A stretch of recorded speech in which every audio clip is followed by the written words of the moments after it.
Good to see all again. ఆరాధనకు సహాయకరంగా ఒక ఇన్సిడెంట్ మనం తీసుకుందాము. అపోస్తుల కార్యగ్రంథము అధ్యాయము 9 వచనాలు 32 నుండి 35.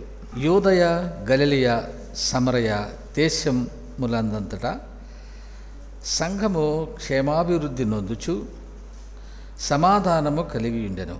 మరియు ప్రభువునందు భయమును పరిశుద్ధాత్మ ఆదరణయు కలిగి నడుచుకొనుచు విస్తరించుచుండెను.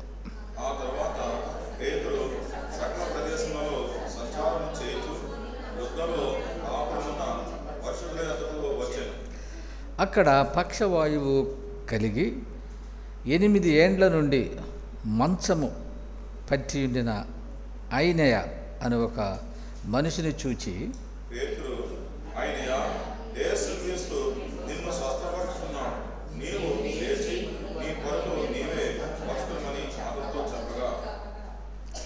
వెంటనే అతడు లేచెను. లుద్దలోను షారునులోను కాపురమున్న వారందరూ అతన్ని చూచి ప్రభు తట్టు తిరిగిరి. దేవుడి మాటలను దీవించునుగాక. మరి ఇది పేతురు ద్వారా జరిగిన సంఘటన. పీటర్ అపోస్తులు 12 మందిలో ఒక ముఖ్యమైన అపోస్తులుడు పేతురు. ఇక్కడ ఈ అపోస్తుల కార్యగ్రంథం 9వ అధ్యాయంలో మనం చదువుకున్న ఈ లేఖన భాగంలో ఒక అద్భుతమని చెప్పాలి, లేకపోతే మహత్కార్యమని చెప్పాలి. అద్భుతములు, మహత్కార్యములు, సూచక క్రియలు, ఈ 3 wonders and miracles and science, ఈ మూడింటిని మనం ఎక్కువగా చూస్తూ ఉంటాం అపోస్తుల కార్యగ్రంథంలో. అయితే ఇవి ఎందుకు చేయబడ్డవి అనే విషయాన్ని మనము తెలుసుకోవాలి. ఈ వండర్స్ లేక ఈ వర్షను వచ్చేస్తాయి. Wonders and then miracles and then signs. Signs అంటే సూచక క్రియలు, తర్వాత వండర్స్ అంటే అద్భుతాలు అంటాం, మిరకల్స్ అంటే మహత్కార్యాలు. మరి ఇవి ఎలా జరిగినాయి అని అంటే, ప్రభు కూడా కొన్ని అద్భుతాలు చేశాడు, కొన్ని మహత్కార్యాలు కూడా చేశాడు. ఇక్కడ మనం చదువుకున్న వాక్య భాగంలో ఒక వ్యక్తి పేరు మనం చూస్తాం. ఆయన పేరు ఏంటి అని అంటే ఐనయ. ఏ పేరండి అది? ఐనయ ఎక్కడ ఉన్నాడంటే అతని ప్లేస్ కూడా ఉన్నది లుద్ద. యేసు ప్రభు వారు కపెర్నహూములో అనగా మార్కు సువార్త 2వ అధ్యాయంలో పక్షవాయు గలవాణిని స్వస్థపరిచినట్లు మనం చూస్తాం. మరి ఆ స్టోరీ మనకు తెలుసు. మరి ప్రభు కపెర్నహూముకు వచ్చినప్పుడు అక్కడున్న ఆ ఊరి వారందరూ ఈ వ్యక్తిని తీసుకొని వచ్చి పై కప్పు అంటే ఇంటి పై కప్పును తీసి దాని గుండా ప్రభు యొద్దకు అనిగే ఆయన ఎదుట మరి వచ్చేలాగా, అంటే చుట్టూ అంతా కూడా మరి వెళ్ళే అవకాశం లేదు కనుక ఇంటి చుట్టూ ఇంటిలో అంతా జనము నిండిపోయి ఉన్నారు కనుక ఆ రీతిగా మరి క్రిందకు వచ్చినప్పుడు అది చూసి, కుమారుడా నీ పాపములు క్షమించబడి ఉన్నవి, నువ్వు నీ పరిపెత్తుకొని నడుమని చెప్పాడు. వెంటనే వాడు దిగ్గున లేచి అక్కడ ఒక అద్భుతము జరిగినట్లుగా అతను లేచి వెళ్తాడు, మనం చూస్తాం. తర్వాత ఇక్కడ కూడా మరి పేతురు కూడా ఒక సేమ్ అద్భుతం అన్నమాట, మిరకిల్ కదా. తర్వాత ఈయన పేరు రాయబడి ఉంది. అక్కడ మనకు పేరు కనపడదు కానీ ఇక్కడ 2వ అధ్యాయంలో ఇక్కడ పేరు ప్లేస్, అక్కడ ప్లేస్ కపెర్నహూమ్, ఇక్కడ కూడా లుద్ద ఎక్కడ ఉంది? Where is it is located. లుద్ద అంటే యొప్పే ఉంది కదా, యొప్పే. ఆ యొప్పే ఎవరి ప్లేస్ అది? పేతురు ఒకసారి అక్కడ ఆయన దర్శనం పొందిన ప్లేస్ అనమాట. సీమోను ఇంత దిగి ఉన్నాడు. యొప్పే అంటే మెడిటేరియన్ సీ కోస్ట్ అనమాట. యొప్పే ఇంకా పైకి వెళితే ఇంకా తూరు సీదోన్లు ఉంటాయి ఉత్తరాన. ఇక్కడ నుంచి ఈ యొప్పే నుంచి లుద్ద అంటే లోద్ అంటారు. పూర్వము ఓల్డ్ టెస్టిమెంట్లో దీని పేరు లోదు. బెన్యమినైట్స్ దాన్ని ఆ ప్లేస్ని ఆక్యుపై చేశారనమాట. అయితే ఈ లుద్దలో ఎవరున్నారంటే పరిశుద్ధులు, అంటే విశ్వాసులు లేక సంఘం లేక మరి క్రైస్తవులు ఉన్నట్లుగా మనం చూస్తాము. అక్కడకు ఆయన వెళ్ళినప్పుడు ఒక అద్భుతం అన్నమాట. ఏమిటనంటే మెరకల్ ఏంటనంటే అయినయ మరి 8 సంవత్సరముల నుండి పక్షవాయువుతో ఆయన బాధపడుతూ ఉన్నాడు. 8 years, సిన్స్ 8 years కదా, 8 సంవత్సరాలు ఏండ్ల నుండి మంచము పట్టి ఉండిన అయినయ అను ఒక మనిషిని చూచి పేతురు, అయినయ యేసుక్రీస్తు నిన్ను స్వస్థపరుచున్నాడు, నీవు లేచి నీ పరుపు నీవే పరుచుకొనమని అతనితో చెప్పగా వెంటనే అతడు లేచెను. లుద్దలోను షారులోను, లుద్ద షారు 2 ప్లేసులు ఉన్నాయి. లుద్ద ఎక్కడుందంటే ఇప్పుడు ఎగ్జాక్ట్గా ఈ యొప్పే నుండి క్రిందకు ఒక 20 కిలోమీటర్స్లో ఉంటుంది. ఈ ఒప్పే నుండి లుద్దకు, లుద్ద నుండి మరలా యెరూషలేముకి ఒక యెరూషలేము ఆగ్నేయం అంటే సౌత్ ఈస్ట్ అంటారు, ఆ ఏరియాలో ఉందన్నమాట. ఈ యెరూషలేముకి పైన ఇది, ఆ పైన యొప్పే. It's biblical names. ఇది చెప్పాలంటే ఇజ్రాయెల్ దేశంలో ఉంది.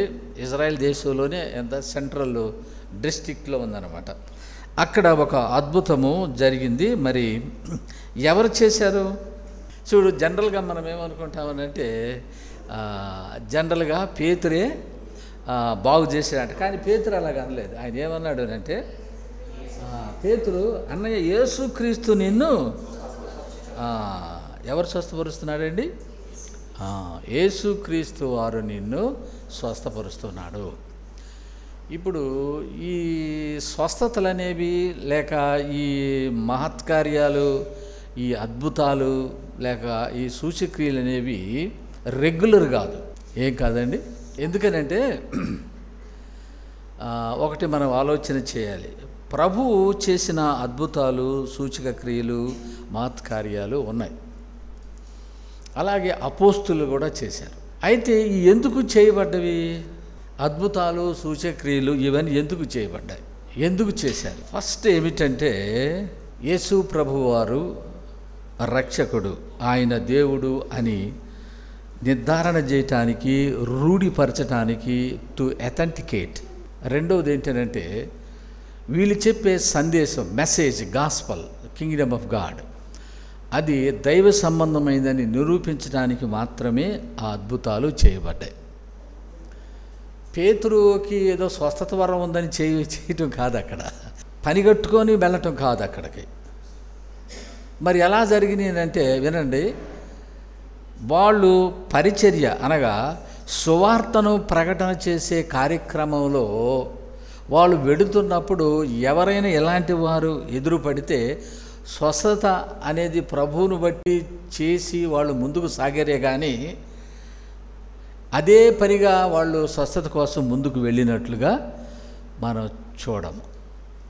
ప్రభు కూడా ఎలా చేశాడంటే ఆయన దేవుని రాజ్యాన్ని, దేవుని రాజ్య సువార్తను ఆయన ప్రకటన చేసే కార్యక్రమంలో ఈ అద్భుతాలు జరిగినాయి. ఆయన ప్రత్యేకంగా అందరిని పిలిచి సమరయ, యోదయ, గల్లయ ప్రాంతంలో వాళ్ళందరిలో అందరంటే ఇప్పుడు అక్కడున్న రోగులను లేక అక్కడున్న అంగహీనులను, అక్కడున్న మరి కుంటివారిని, గుడ్డివారిని, మూగవారిని, పక్షవాయు గలవారిని అందరినీ మీరు ఇక్కడ తీసుకొని వచ్చి మనందరం స్వస్థపరుస్తామని అలాగా చేయలేదు. అంటే ఇప్పుడు ఆయన మెయిన్ పని ఏంటంటే రాజ్య సువార్త, రక్షణ సువార్త ప్రకటనలో భాగంగా ఇది జరిగిపోయిందే కానీ ఇదిగా పని పెట్టుకొని వెళ్ళలేదు. వాళ్ళు ముఖ్యమైన పని ఏంటంటే దేవుని సువార్తను, దేవుని రాజ్య సువార్తను ప్రకటించాలి, మారు మనసు పొందండి, పాపక్షమాపణ పొందమని ఆ సువార్త ప్రకటన కొరకై వాళ్ళు వెళుతున్న ఆ యొక్క సేవా విధానములో ఇవి జరిగినాయి అన్నమాట. పౌలు సందర్భంలో కూడా ఒక సందర్భం మనం చూస్తాము. ఇక్కడ ఆయనయ్య ఆ స్వస్థపరచడం అనేది ఎవరు చేశారు అంటే, ఎవరండి? ఇదిగో యేసు ప్రభు వారు నిన్ను స్వస్థపరుచున్నాడు అంటే క్రెడిట్ గోస్ టు, అంటే ఎవరికి పేరు వెళ్ళిపోతుంది అని అంటే ఇక్కడ యేసు ప్రభు వారికి కానీ ఇక్కడ పేతురు కాదు.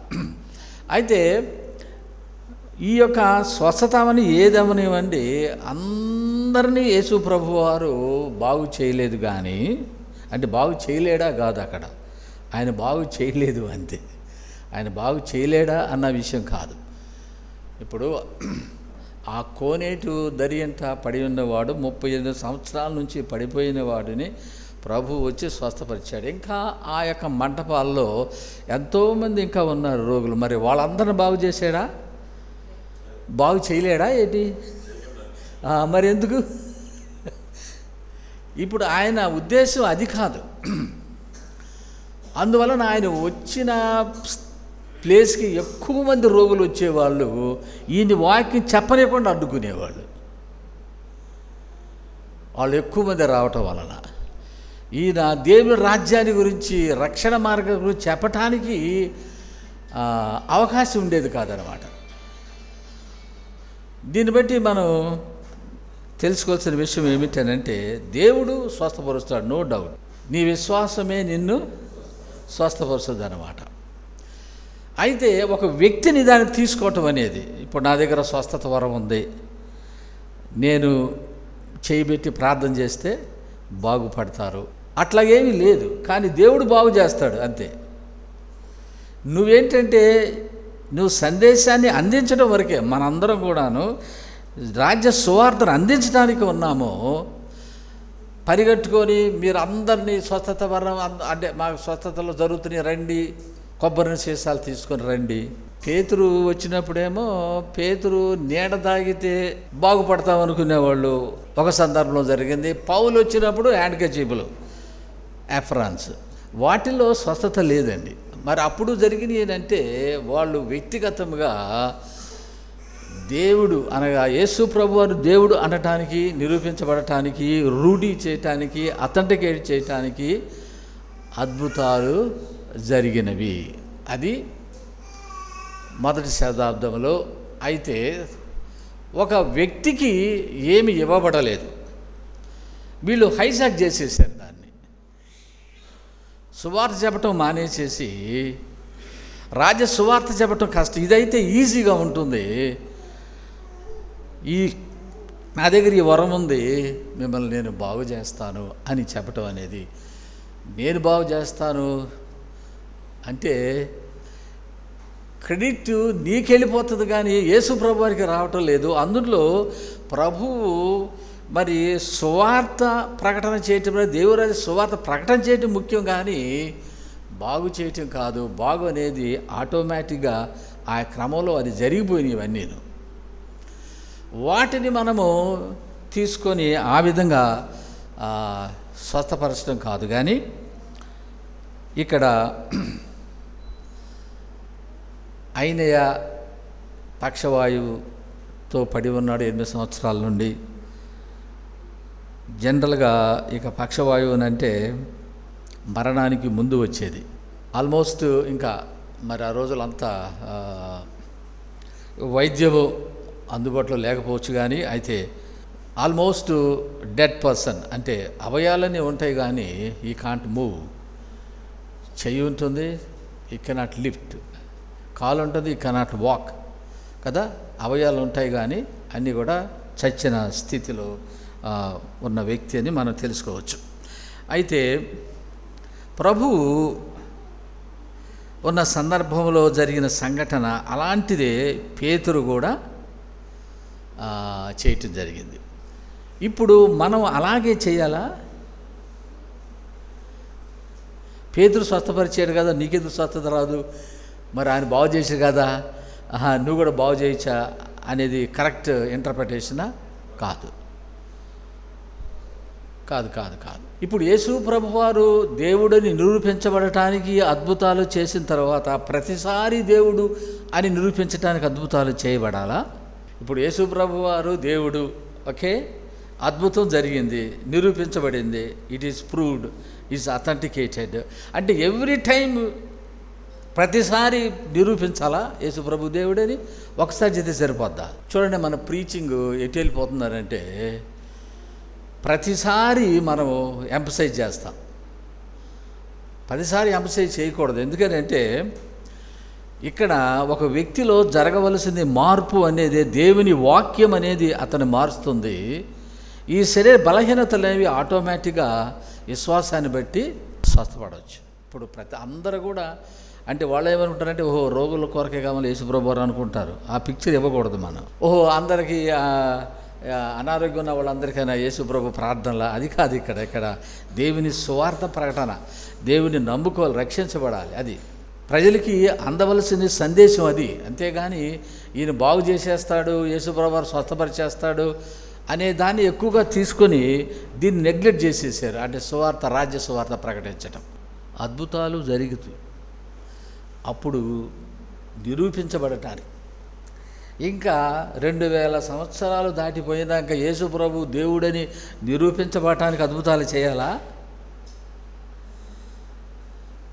నువ్వు సువార్త చెప్పటం మానేసి, వాక్యం చెప్పటం మానేసేసి ఇంకా నువ్వు స్వతత్తులు, అద్భుతాలు, యేసు ప్రభు నిజమైన దేవుడని నువ్వు చేస్తేనేనాది? అది ఆల్రెడీ ప్రూవ్ అయిపోయింది. మరలా నీవు అథెంటికేట్ చేస్తానమాట. In the name of Jesus I rebuke this అంటే నువ్వేంటో చూపించుకుంటావు, కానీ ఇక్కడ దేవుని యొక్క వాక్యాన్ని నువ్వు ప్రకటన చేయటం లేదు. మరి ఆ వ్యక్తి దగ్గరికి వచ్చినప్పుడు అంటే పడిపోయిన స్థితి లేక చచ్చిన స్థితి మాట ద్వారానే స్వస్థపరుస్తున్నాడు అనగానే వెంటనే లేవటం జరిగింది, పరుచుకోవటం జరిగింది. ఆయన మోసుకొని వెళ్తే ఈయన పరుచుకున్నాడట. చూసారా? దీన్ని బట్టి అక్కడ ఉన్నవారు వారందరూ అనగా అతన్ని చూసి ప్రభు తట్టు తిరిగిరి. ఎందుకంటే ఇక్కడ అద్భుతం జరిగింది కనుక అప్పుడు కాలంలో ఓహో దీన్ని బట్టి వాళ్ళు ప్రభు వైపు తిరిగారనమాట. అంటే ప్రభు ఎట్లా చేస్తే కానీ ప్రభు తిరుగుతారా? అంటే ప్రతిసారి ఎలాగే తిరుగుతారా వాళ్ళు? కాదు, అప్పుడు వరకే జరిగింది అది. తర్వాత ఇప్పుడు మనము బోధించాలి, ప్రజలకి చెప్పాలి ప్రభు ఏంటో, ఆయన ఎందుకు వచ్చాడో, ఆయన ఎందుకు మరణించాడో, ఎందుకు తిరిగి లేచాడో సువార్తను మనం చెప్పి వారిని నడిపించాలి. అయితే దేవుడు మరి నీ విశ్వాసాన్ని బట్టి దేవుడు ఎప్పుడూ నేను బాగు చేస్తాడు. అది పర్సనల్.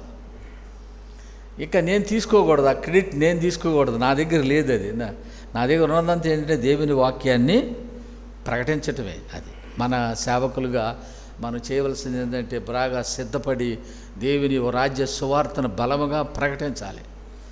అది ఒకవేళ బలహీనతలు ఏదైనా ఉంటే, రోగులు ఉంటే నువ్వు ప్రార్థన చేసాము, విశ్వాసం ఉంచు, దేవుడు నిన్ను బాగు చేస్తాడు. నేను కాదు బాగు చేసేది, నా హస్తం కాదు బాగు చేసేది. హస్తం ఎప్పుడంటే విశ్వాసుల దగ్గరికి వెళ్తావు మనం. అది మన తోటి విశ్వాసుల దగ్గరికి అయితే we can use our hands. బయట అంత మంచిదిగా హస్త నిక్షేపణ కరెక్ట్ కాదు. చూసారా? అది తర్వాత ఇక్కడ మరి అక్కడ ఉన్న వారందరూ షారోను, అది కూడా అక్కడ ప్రాంతమే దగ్గరలోనే. మరి అక్కడ ఏం జరిగిందంటే అద్భుతము, గొప్ప ఆశ్చర్యం అన్నమాట అందరికీ. కనుక మరి మనము అన్వయించుకుంటే, అప్లై చేసుకుంటే మన పరిస్థితి కూడాను ఆయనయ్య పరిస్థితి. ఒకప్పుడు దేవుని యొద్దకు రాని పరిస్థితి, లేక మన పరిస్థితి చచ్చిన పరిస్థితి. అంటే మన పాపముల చేతను, అపరాధముల చేతను మనము చచ్చిన వారు. ఎఫెసీ 2:1 మనకు ఆ వాక్యం మనందరికీ తెలుసు. అయితే మరి దేవుని సన్నిధికి వెళ్ళలేని పరిస్థితి అనమాట. మనకి అన్ని అవయాలు బాగున్నా పాపం వల్ల మనం చచ్చిపోయి ఉన్నాం కనుక దేవుడి దగ్గరికి వెళ్ళలేని పరిస్థితి, లేవలేని పరిస్థితి మనది. పేరుకు మాత్రము అవయాలు ఉన్నాయి, కానీ దేవుని దగ్గరికి వెళ్ళి దేవుని స్తుతించే శరీరం కాదు ఇది. మనం లోకరీతిగా వెళ్ళాం. అయితే ప్రభువు మనల్ని దర్శించాడు. మన చచ్చిన స్థితి అనగా పాపాన్ని బట్టి మనం దేవుని దగ్గరికి వెళ్ళలేని పరిస్థితి అనమాట. అది చచ్చిన స్థితి ఏంటంటే దేవుని దగ్గరికి వెళ్ళలేని స్థితి అనమాట.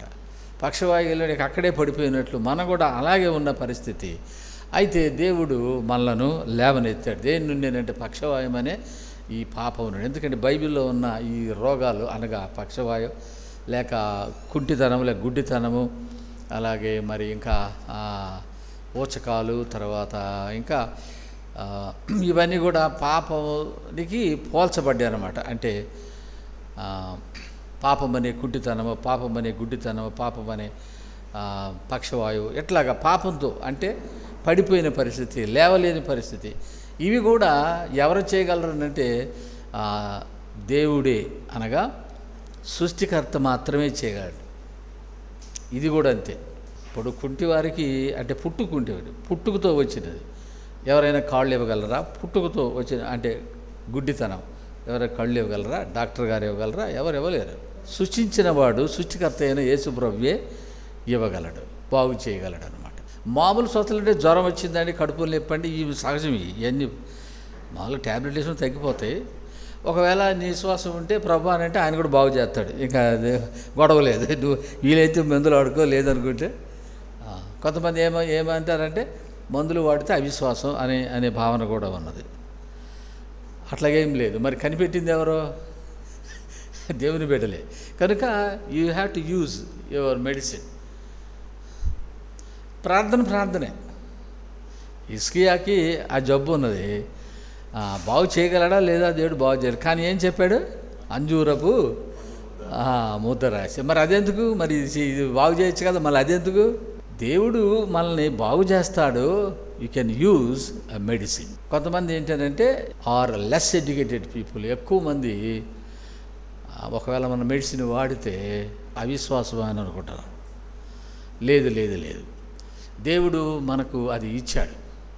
ఆ డెఫిషియన్సీ అంతా కూడా మెడిసిన్స్ ద్వారా మనము తీసుకోబోతున్నాము. తప్పనిసరిగా దేవుడు బాగు చేస్తాడు, దాంట్లో సందేహమే లేదు. కనుక ఇక్కడ మన పరిస్థితి ఏంటంటే ఈయనతో మనం పోల్చుకుంటే మన పరిస్థితి కూడా పడిపోయిన పరిస్థితి, చచ్చిన పరిస్థితి, మన పాపములతో అపరాధం చచ్చిపోయిన అయితే ప్రభు మనలను లేవనెత్తాడు. అనగా ఆయన మన కొరకు మరణించడం ద్వారా మన పాపాలకు విమోచన, విముక్తి, విడుదల. మన పరిస్థితి మరి మన చచ్చిన పరిస్థితే. అంటే పేరుకు మాత్రం బ్రతికే ఉన్నాం, పేరుకు మాత్రం అభయాలు ఉన్నాయి, అన్నీ ఉన్నాయి. అయితే ఇవన్నీ కూడా దేవుని యొక్క ఆధీనం లేవు, రక్షించబడిన వారం కావు మనం. అందువల్ల మన స్థితి చచ్చిన స్థితి అన్నమాట. ఆ చచ్చిన స్థితిలో నుండి ప్రభువు మనం లేవనెత్తి మరి మన ఆరాధన చేసేవారిగా, అందువల్లనే ప్రభుని మనం ఆరాధన చేస్తాం. ప్రార్థన చేయమండి. ప్రార్థన వేరు, ఆరాధన వేరు. ప్రార్థన అంటే అడిగేది, ఆరాధన అంటే ఆయనకు ఇచ్చేది అనమాట. కనుక ఆ డిఫరెన్స్ ఎప్పుడు మనము మనసులో ఉంచుకోవాలి. ప్రభుని ఆరాధించేటప్పుడు ఆయన నీకేం చేశాడు, ఆయనకి నువ్వేమి ఎలాగ కృతజ్ఞత నువ్వు చెల్లిస్తున్నావు.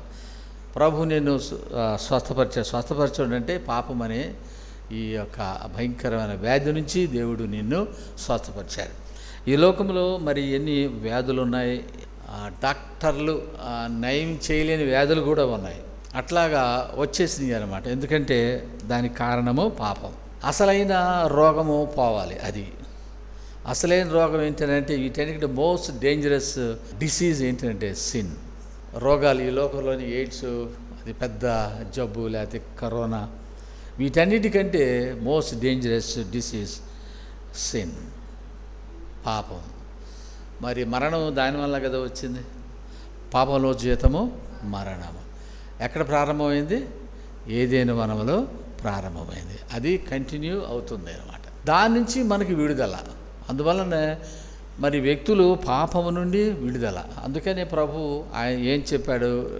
కపెర్నహూము 2వ అధ్యాయంలో, కుమారుడా నీ పాపములు క్షమించబడి ఉన్నవి, నువ్వు లేచి నీ పరిపెత్తుకొని వెళ్ళమన్నాడు. ప్రక్కనే ఉన్న ఆ యూదులు అనగా ఈ శాస్త్రులు, పరిసయ్యులు, వాళ్ళు వెంటనే ఎవరు ఈయన పాపములను క్షమించే ఆ యొక్క అధికారము దేవుని కథ ఉన్నది, మరి ఈయన పాపంలో క్షమించబడి ఉన్నాడేంటి? మరి విమర్శ ప్రారంభమైంది.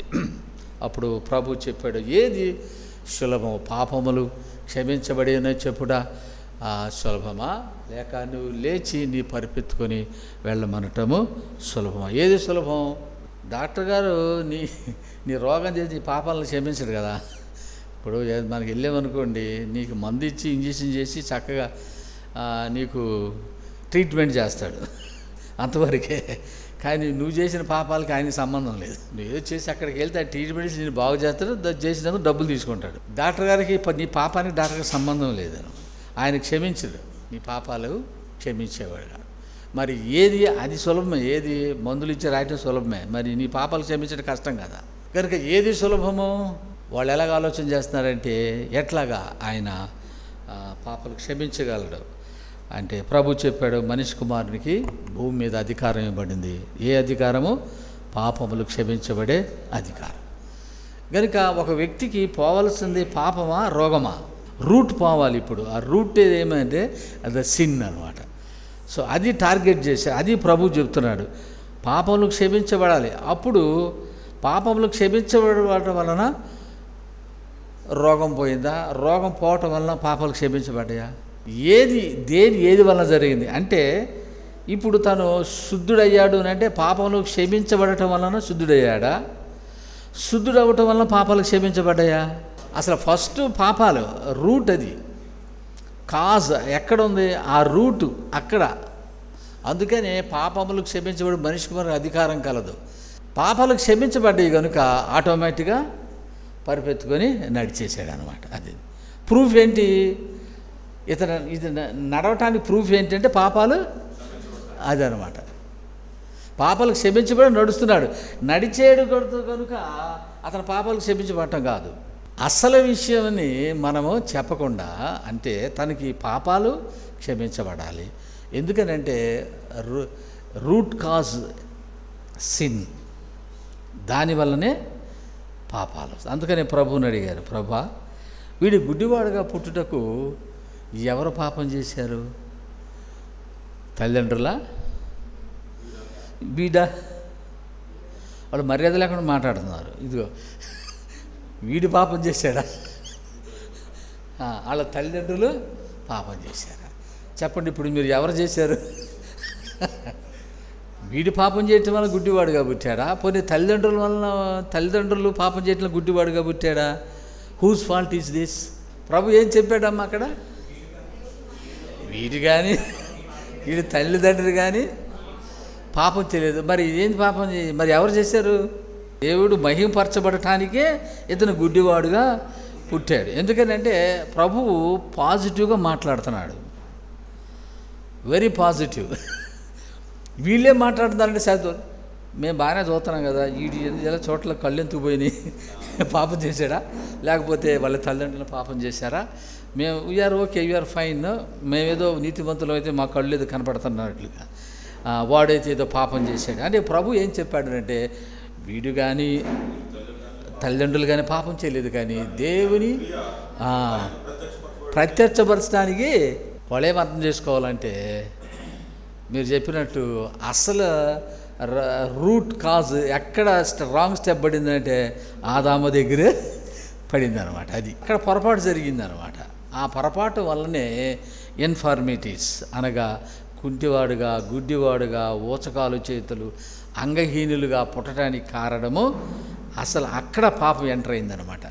అది అవటం వలన, అందుకనే అది అట్లాగా మానవులందరూ రావటం వల్ల మరి ఎందుకు కొంతమంది అలాగ గుడ్డివారుగా పుడుతున్నారో కుంటివారు మనకు తెలియదు, కానీ కాజ్ మాత్రం అది ప్రభు అతను ఖండం చేయలేదు. కానీ దేవుని యొక్క క్రియలు ఆయన ప్రత్యక్షపరచబడటానికి, దేవునికి మహిమ రావటానికి అతను గుడ్డివాడుగా పుట్టాడు. ప్రభు చక్కగా చెప్పాడు. అయితే వాళ్ళే అర్థం చేస్తున్నారంటే ఎవరు పాపం చేశారు? కానీ అస్సలైన పాపం ఎక్కడ జరిగిందని అంటే ఆదాము. అందువలన పాపం వల్ల ఎన్ని వచ్చినాయి, అది main. This the root cause is a sin. ఎన్ని జరుగుతున్నాయి అంటే అది మనకు తెలియాలి. కనుక దానికి రెమెడీ ఏంటంటే ప్రభువుని మనము అంగీకరించటమే. అందుకు సాల్వేషన్ మెసేజ్ ఇంపార్టెంట్. ఆత్మీయంగా అతను స్వస్థత పడాలి. భౌతికంగా స్వస్థత వేరు, స్పిరిచువల్గా స్వస్థత వేరు. అంటే స్పిరిచువల్గా అంటే పాపాల నుండి బాగుపరచబడటం అన్నమాట, విమోచించబడదు, విడుదల, అది రక్షణ, అది స్వస్థత, అసలైన స్వస్థత అది. ఈ భౌతికపరమైనవి స్వస్థత అనేది మరలా వస్తాయి. ఇది ఒకసారి మీకు రాదు, ఆ డిఫరెన్స్ తెలియాలి మనకి. ఇదైతే మళ్ళీ వస్తాయి, మన బతినంతకాలం వస్తాయి, బతినంతకాలం మళ్ళీ దేవుడు మనల్ని బాగు చేయాలి.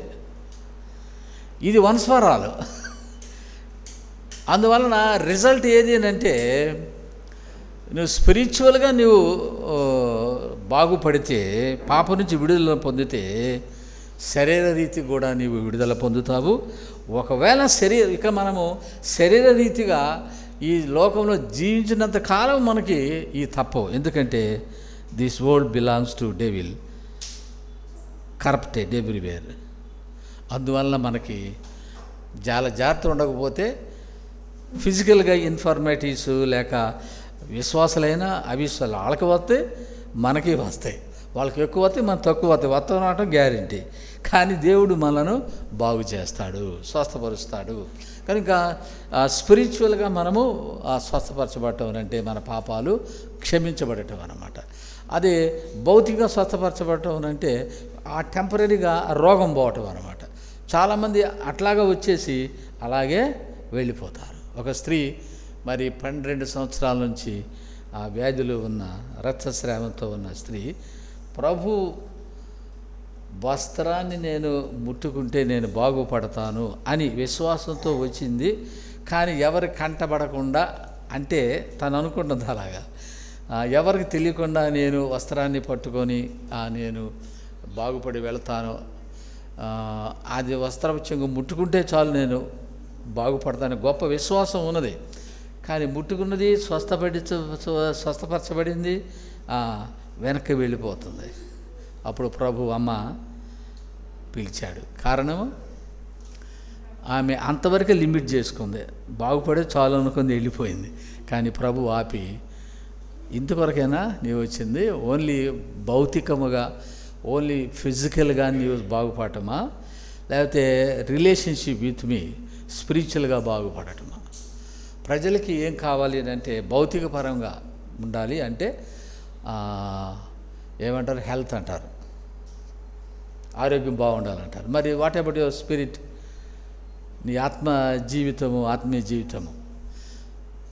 తర్వాత ఇప్పుడు ప్రజలు ఎక్కువ అట్రాక్ట్ చేయబడుతుంది హెల్త్, నెక్స్ట్ వెల్త్. ఈ రెండు ఉండాలన్నమాట. ఇటు సంపద ఉండాలి, ఇటు ఆరోగ్యం. ఇంకేం అక్కర్లేదు. నువ్వు దేవుని సువార్త ప్రకటన చేయవా, రక్షణ సువార్తను చెప్పవా? మరి అది కదా మనం చేయవలసింది.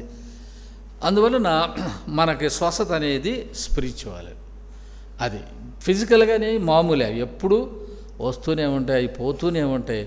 ఇంకా వాటికే మనం లిమిట్ చేయకూడదు మనం. అది అసలుగా. అందువల్లనే కుమారుడని పాపములు. అది అందువలన ఇక్కడ కూడా ప్రభు మనం బాగు చేసేటంటే ఈ రోగం నుండి, అసలైన రోగం ఏంటంటే పాపరోగం నుండి విడుదల, విముక్తి. ఆయన మరణించుట ద్వారా దానికి విముక్తి, విమోచన వచ్చింది. కనుక మరి అలాంటి అండర్స్టాండింగ్లో మనం ఉంటూ మరి ప్రభుని మనము స్తుతిద్దాము, ప్రభుని గణపరుద్దాము. ఆయన యొక్క సాక్ష్యం అనగా ప్రభు భౌతిక పరంగా మాత్రమే కాదు, ముందుగా స్పిరిచువల్గా రూట్, అది పాపాన్ని ఆయన తీసేసే దేవుడు, పాప క్షమాపణ ఇచ్చే దేవుడు, మా పాపాల కొరకు ఆయన మరణించిన దేవుడు. అట్లా ఆయన నమ్ముకోవటం ద్వారా మనము స్పిరిచువల్గా బాగుంటాం. అలా దాన్ని బట్టి ఫిజికల్గా కూడా మనం బాగుంటాం. అప్పుడు మనం రియల్ క్రిస్టియన్ లైఫ్లో, మన డివోషన్ లైఫ్లో, లేకపోతే మన భక్తి జీవితంలో మనం ముందుకు మనం వెళ్తాం. కనుక దేవుడు అట్టి గ్రహింపును మీ అందరి కలుగును చేయనుగాక. ఆమేన్.